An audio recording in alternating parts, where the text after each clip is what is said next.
নমস্কার বন্ধুরা, আজকে টাইটেল আর থাম্বনেল দেখে বুঝতেই পারছেন আমি আজকে কী করতে চলেছি। তো পটলের দরমা করার জন্য নিয়ে নিয়েছি 500 গ্রামের মতো পটল। তো পটলগুলো একটু বড় বড় নিতে হবে আর সুন্দর করে এরমভাবে ছাড়িয়ে নিতে হবে। পুরো ছাড়ানোর দরকার নেই, এইভাবে উপরে লেয়ারটা তুলে দিলেই হবে। তো এইভাবে আমি সব কটা পটল সুন্দর করে ছাড়িয়ে নেওয়ার পরে এই মাথাটাকে এরমভাবে কেটে বাদ দিয়ে দিতে হবে। কেমনভাবে কেটে দেখাচ্ছে, এটা করছে পুরো রেসিপিটাই দিদি। তো এইভাবে হাফ হাফ করে, মানে হাফ মানে মাথার অল্প অংশ কেটে বাদ দিয়ে দিতে হবে। যারা পটলের দরমা করতে ভাবেন অনেক ঝামেলা, মুখটা বন্ধ করতে পারা যায় না, তাদের জন্য এই রেসিপিটা খুব সহজ আর সরলভাবে এটি দেখানো হয়েছে। এই যে এরপরে পুরো পটলের মুখ থেকে, ওই মুখটা কাটার পর থেকে ভেতর দিয়ে যাবতীয় যা পটলের ভেতরের অংশগুলো থাকবে, বীজ ফিজ সব বের করে নিয়ে পটলটাকে এইরকম পুরো খোলা বানিয়ে নিতে হবে। জানেনই পটলের দরমা করতে গেলে এই প্রসেসটা তো করতেই হয়। তো এইটা করে নিতে হবে। মানে এটা সহজ আর সরল, যারা খুব ঘরোয়া পদ্ধতিতে করতে চান কিন্তু ঝামেলা নিতে চান না, তাদের জন্য এটা। হ্যাঁ, রান্না করতে গেলে তো একটু ঝামেলা নিতেই হবে। এই যে পুরো পটলের ভেতরের অংশটা বার করে নিলাম। এর একটা সুন্দর মশলা বানিয়ে নিই। তো নিয়ে নিলাম মিক্সিং বোল, তার মধ্যে দিয়ে দিলাম কয়েকটা আমন্ড, একটু চীনা বাদাম আর একটু চারমগজ।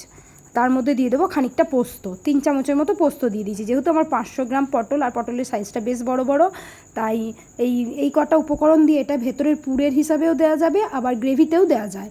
তো এটাকে ভালো করে একটু অল্প জল দিয়ে বেটে নিই। তো এটা সুন্দর করে, এই যে বললাম না, 3 চামচ পোস্তও দিয়ে দিলাম। এটা সুন্দর করে বেটে নেওয়ার পরে বেটে নেবো পটলের ভেতরের অংশটা। যেহেতু পুরটা ভরতে হবে, অল্প কিছুতে কিন্তু হবে না। আর সঙ্গে একটুখানি কিন্তু পনিরও নিয়েছি, কিন্তু পনিরটা বেটে দেবো না, যা দেবো দেখাবো। তো এই মশলাটা আগে সুন্দর করে বেটে নিয়ে, এই যে বাটা হয়ে গেছে আমার, এটা কিন্তু আমি দুটোতেই দেবো, প্রথমে পুরেও দেবো, তারপরে কিন্তু গ্রেভিতেও দেবো। আর এই যে ওই বোলের মধ্যেই, বাটার বোলের মধ্যেই আমি দিয়ে দিলাম পটলের ভেতরের অংশটা, যে পটলের দানাগুলো ছিল ওটাও সুন্দর করে মিহি পেস্ট করে নিলাম। এই যে ঝোলঝোল হয়েছে অল্প, ওটা দিয়ে পটল দিয়ে তো একটু জল বেরোয়, ঝোলঝোল হয়ে গেছে। আর এইদিকে ছাড়িয়ে রাখা যে পটলটা ছিল, সেই পটলটায় নুন হলুদ মাখিয়ে নিয়েছি। অল্প করে নুন হলুদ মাখিয়ে নিয়ে একটুখানি টাইমের জন্য রেখে দিয়েছি। তারপরে নিয়ে নিয়েছি কড়াইয়ে সাদা তেল। এটা সর্ষের তেলেও করতে পারেন, সাদা তেলেও করতে পারেন। আমাদের বেশিরভাগ রান্নাটাই সাদা তেলে হয় বলে এটা আমি সাদা তেলেই করানো হয়েছে। আর করছে পুরোটাই দিদি, কিন্তু বারবারই বলছি এসব রান্না দিদি করতে এক্সপার্ট। আর এই যে প্রথমে কড়াইয়ে তেলটা গরম হওয়ার পরেই পটলগুলোকে সবটা একসঙ্গে নাও, অল্প অল্প করে, আর অল্প তেলেই হয় এটা, কিন্তু খুব একটা বেশি তেল প্রয়োজন হয় না। পুরো দুপিঠটা একটু শাঁকা শাঁকা ভাজা হলেই হলো। আর পটল তো ভেতরটা তো খুব একটা কিছু নেই, তাই তাড়াতাড়ি ভাজাও হয়ে যাচ্ছে। অল্প অল্প দুদিকটা শাঁকা শাঁকা হলেই পটলগুলো ভেজে তুলে নিতে হবে। তারপরে করে নিতে হবে পুরটা। তো চলুন, আমার সব কটা পটল ভাজা হয়ে গেছে, ওই কড়াইয়ের মধ্যেই আমি পুরটা তৈরি করে নিই। তো পুরটা তৈরি করার জন্য একটু গোটা গরম মশলা ফোড়ন দিয়ে দিয়েছি। তারপরে বেটে রাখা যে পটলের ভেতরের অংশটা ছিল সেইটা দিয়ে দিলাম। তো সেইটা দিয়ে দেওয়াতে এটাকে একটু ভাজা ভাজা করে নিতে হবে, যাতে পটলের কাঁচা কাঁচা যে গন্ধটা থাকে ওটা যেন না থাকে ওইটার মধ্যে। এরপরে বাকি যাবতীয় যা মশলা দিয়ে ভেজে নিতে হবে। তো এরপর পরপর স্টেপগুলো আপনারা দেখতে থাকুন। কেমন লাগছে ভিডিওটা অবশ্যই জানাবেন একটা কমেন্টের মাধ্যমে।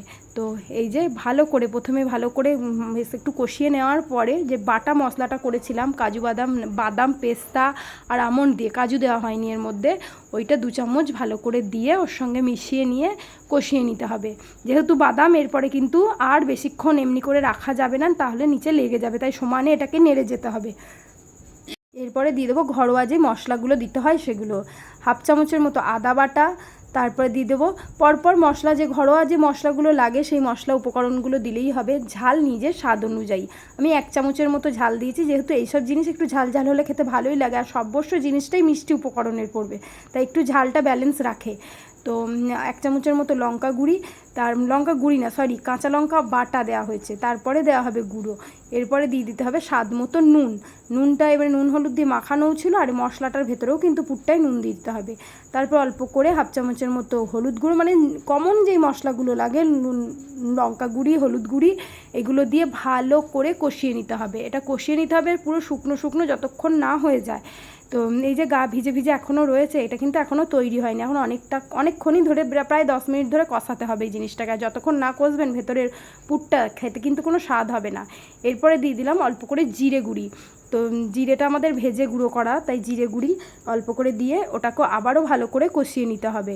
এরপর দিয়ে দেবো কটা স্বাদ অনুযায়ী, যে এটা অপশনাল, দিতেও পারেন না দিতেও পারেন, দিলে কিন্তু খুব ভালোই লাগে, অল্প কটা ভিজিয়ে রাখা কিশমিশ আর খানিক কটা কাজু। এটা কিন্তু আমি বারবার বললাম অপশনাল, দিতেও পারেন না দিতেও পারেন, দিলে টেস্টটা আরও দ্বিগুণ হয়ে যায়। তো তো খানিক কটা কাজু কিন্তু বেটে দিইনি, কাজু কিন্তু এই পুরের মধ্যে দিচ্ছি আর গ্রেভিতে উপরে দেবো। এই মানে বেটে দিলে আরও একটু গ্রেভিটা মোটা হয়ে যেত, তাই বেটে দেওয়া হয়নি। এরপরে এটাকে আবারও ভালো করে একেবারে টান টান করে কষিয়ে নিতে হবে।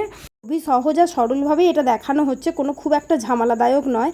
তারপরে দিয়ে দিলাম কুচিয়ে রাখা নারকেল। কাজু আর নারকেলটা ভেজেও দিতে পারেন, কিন্তু আমরা কাঁচাতেই দিয়ে দিয়েছি, এর মধ্যেই ভাজা বা কষা হয়ে যাবে। তো নারকেল দেওয়ার পরে এটাও ভালো করে কষিয়ে নেওয়ার পরে কিছুটা পনির আমি গ্রেট করে রেখেছিলাম, কারণ এইটুকু মশলায় তো হবে না পুরটা, তাই একটু পনির গ্রেট করে রাখাই ছিল, পনিরটাকে এর মধ্যে দিয়ে দিলাম। এটাও অপশনাল, যদি অনেকটা পুর হয়ে যায় না দিলেও হয়, কিন্তু দিলে খুব টেস্টটা কিন্তু খুব দারুণ হয়েছিল, এত সুস্বাদু হয়েছিল সত্যি করেই, মানে খেয়ে বলবেন সত্যি করেই জিনিসটা পছন্দদায়ক হয়েছিল। দিয়ে একবার দেখে করে দেখতেই পারেন, কারা দেন জানি না, যদি দিয়ে থাকেন দেখবেন। এরপরে দেখুন গা মাখা শুকনো শুকনো হয়ে এসছে, তো নামিয়ে নেওয়া হয়েছে পুরটা। আর পুরটা এইভাবে পটলের মধ্যে পুরো ভরে দিতে হবে, একেবারে যেন ভেতরটা ভরে যায়। আমার 500 পটলের মধ্যে এই পুরটাই একেবারে যথেষ্ট পারফেক্ট মাপ ছিল। তো এই যে সুন্দর করে পুরটাকে ঠেসে ঠেসে ভরে দেওয়া হচ্ছে, প্রত্যেকটা পটলেই এরমভাবে ভরে দিতে হবে। আর কিছু আগে মানে যারা পটলের দরমা করেন তারা জানেন মুখটাকে মারার জন্য বেসন অনেক কিছু ঝামেলা পোহাতে হয়, কিন্তু এটাই কিচ্ছু করতে হবে না। এই যে দেখুন একটার পর একটা আরেকটা দেখিয়ে দিয়ে এইভাবে সোজাভাবে পটলের পুরটা, যেহেতু পুরটাও রেডি, পটলটাও মোটামুটি ভাজা হয়ে গেছে, তো এমন কিছু আর ঝামেলা নেই। তো এরপরে গ্রেভিটা করলেই আমার কাজ শেষ। তো এই যে দেখুন সুন্দর করে পটলের সবকটা পটলের পুর ভরা হয়ে গেছে, আর খুব সহজ আর সরলভাবেই দেখানো হলো। মানে যারা নতুন করতে চাইছেন তারাও কিন্তু করতে পারবেন, যে ভয় লাগবে মুখ থেকে খুলে বেরিয়ে যাবে এরকম কোনো কেস হবে না, এটা আমি বারবার হলপ করে বলতে পারি। তো এইভাবেই সহজ আর সরলভাবে দেখালাম, একবার ট্রাই করে দেখবেন, আশা করি হবে আর ভালোই হবে খেতে। আর যা যা জিনিস পড়েছে খারাপ হওয়ার কোনো জায়গা থাকবে না। তো সবকটা পটল মোটামুটি রেডি। এরপর চলে যাই গ্রেভিটা করতে। চলুন, গ্রেভি করার জন্য প্রথমে আবারও ফ্রাই প্যানটা ধুয়ে বসিয়ে নিলাম, তার মধ্যে অল্প করে সাদা তেল দিলাম, বেশি দেওয়ার দরকার নেই। আপনারা ফোড়ন দিতেও পারেন না দিতেও পারেন, তো আমি কিচ্ছু ফোড়নে দিইনি। আর হাবি জাবি বেশি ঝামেলাতেই যায়নি, সুন্দর করে কড়াইটা গরম হয়ে গেছে। তারপরে দিয়ে দিলাম ওর মধ্যে ডাইরেক্ট আদা পেস্ট, প্রচুর ছিটকাচ্ছিল বলে সরে গেছি। আর তারপরে দিয়ে দেওয়া হয়েছে কাঁচা লঙ্কা পেস্ট। আদা পেস্ট আর কাঁচা লঙ্কা পেস্ট দিয়ে অল্প সামান্য জল দিয়ে দিয়েছি, যাতে এটা ছিটকে না যায়। তো এর মধ্যে আপনি ফোড়নে দিতেও পারেন, গোটা গরম মশলা দিতেও পারেন, কিন্তু আগেরটায় দেওয়া হয়েছিল বলে এটা আর প্রয়োজন মতো দেওয়া হয়নি, খুব আর কি হেভি করা হয়নি। তো এরপরে দিয়ে দেওয়া হচ্ছে যে কমন মশলাগুলো যা থাকে, হলুদ গুঁড়ি, লঙ্কা গুঁড়ি 1/2 চামচ করে যতটুকু প্রয়োজন। আর এটা কিন্তু খুব ঝোল হবে না, পুরো গা মাখা হবে।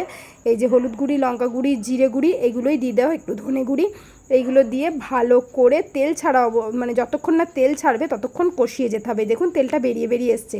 নিয়ে নিয়েছিলাম 2 চামচ টক দই, একটু ভালো করে ফেটিয়ে নিয়েছিলাম। তো টক দইটা ভালো করে ফেটিয়ে নিতে হবে, নাহলে লাম্পস হয়ে থেকে যায়।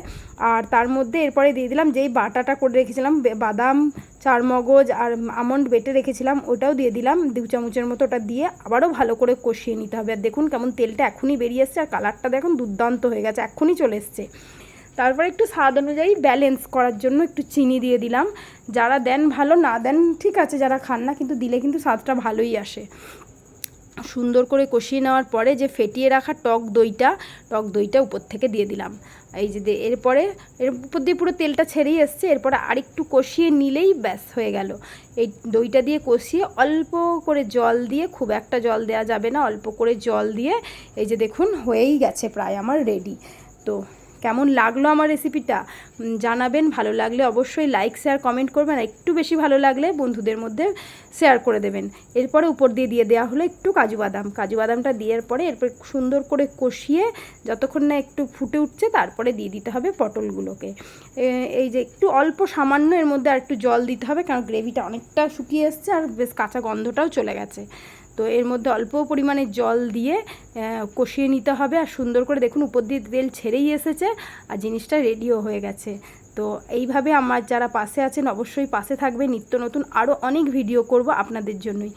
আর আমার পাশে থাকার জন্য অনেক ধন্যবাদ, ফুল ভিডিওটা দেখার জন্য অনেক ধন্যবাদ। এই যে অল্প করে জল দেওয়ার পরে দেখুন জলটা ফুটে একটু উঠতে না উঠতেই তার মধ্যে দিয়ে দেবো পটলগুলো। আর এর মধ্যে কোনো মুখটাকে মেরে দেওয়ার দরকার নেই, বেসন দিয়ে চেপে দেওয়ার দরকার নেই, কিছুতেই কিছু বেরোবে না। একটার পর একটা পটল বসিয়ে দিয়ে ঝোলটা দেখবেন ফুটে উঠবে, তখনই নামিয়ে নিতে হবে। এবার নামানোর সময় একটু ঘি গরম মশলা দিয়ে দিতে হবে, ওটা আমার স্কিপ হয়ে গেছে। ঘি গরম মশলা দিয়ে নামিয়ে নিলে দুর্দান্ত পটলের দোরমা জামাই ষষ্ঠী একবারে হিট হয়ে যাবে। মানে যারা যে অকেশনেই করুন, সামনেই জামাই ষষ্ঠী ছিল বলে তাই বললাম, একেবারে পারফেক্ট একটা রেসিপি পটলের দোরমার, খুব সহজ, যারা নতুন তারাও করতে পারবেন। তো এই দেখুন আমার পটলের দোরমা মোটামুটি হয়েই গেছে। এর মধ্যে একটু ঘি আর গরম মশলা দিয়ে ছড়িয়ে নামিয়ে নেবেন, সার্ভিং বলে সার্ভ করে নিন, খেয়ে নিন গরম গরম ভাতে। দুর্দান্ত একটা রেসিপি, আর একবার করে দেখবেন, আশা করি ভালোই লাগবে। আর ভালো লাগলে অবশ্যই আমাকে একটা কমেন্টের মধ্যে জানাবেন।